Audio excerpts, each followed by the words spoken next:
Hello world, it's Tiffany Blake, and I never thought I would say this, but it is a rainy day in Los Angeles.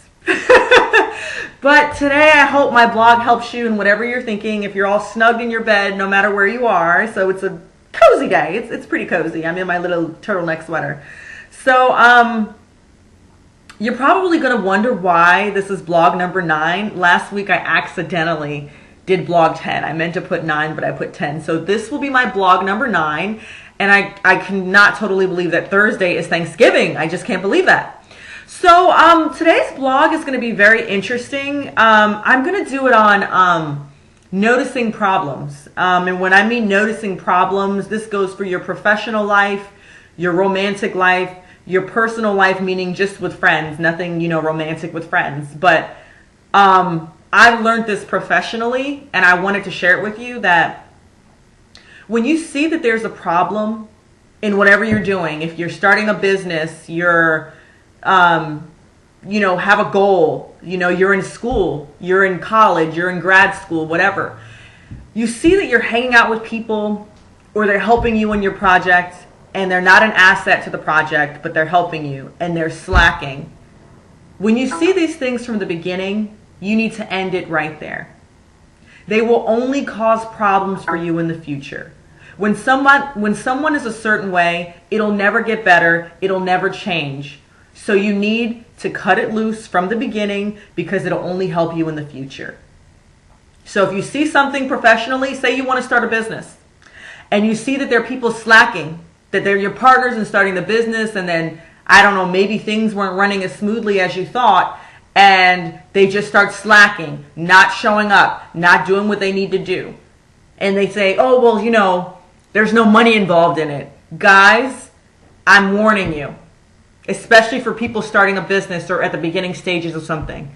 If you are working with someone and there's no money involved, and then you think that when money gets involved, they're just going to turn around and be great if they're slacking before the money's involved, you need to cut it loose. Because if you don't, they are only going to cause you problems in the future.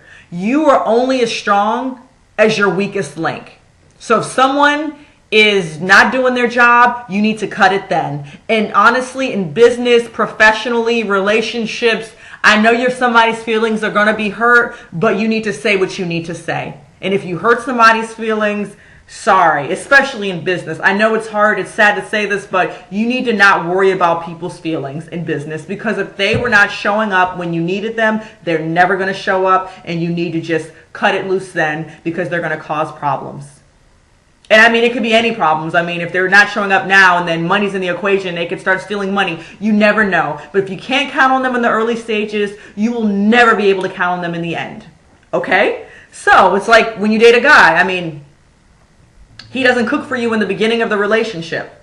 Being with him, he's just not going to cook. If you're always cooking and you haven't set down guidelines about what you want him to do, or you want him to cook, or he says, hey, I don't cook, and he never cooks, you being with him, he's never going to cook. You're not going to change him. You're not going to change this. If somebody's a friend and they're not showing up for your really great things in your life when you need them, they're never going to show up. They're never going to show up. So just don't count on it. So that is the end of my piece. And just, guys, I want to say this one last time. If it is not an asset in the beginning, if they're not there for you in the beginning, they will never be there for you, no matter what you do. So just know that if they're not doing it now, they're not going to do it later. If somebody's a slacker now, they're going to be a slacker later. So always know that and take that into account so you don't waste your time and feelings don't get hurt. And if your feelings get hurt because you have to cut it loose, sweeties, you will get over it and you will move on. Sometimes things are blocked from us and things are being showed to us, so we know that we need to let it go. So with that being said, I want to wish you guys a happy week and a happy Thanksgiving, and eat lots of turkey and eat lots of stuffing and have a great time, and be safe in all the airports, because I'm going back east for Thanksgiving, so it'll be crazy in all the airports and it'll be interesting, and I'm excited. I'm going to see Boo. Love you, Boo. And have a great Thanksgiving. Gobble, gobble. Happy Turkey Day. Love you. Ya terminé. Ya me voy. Ciao. Besitos.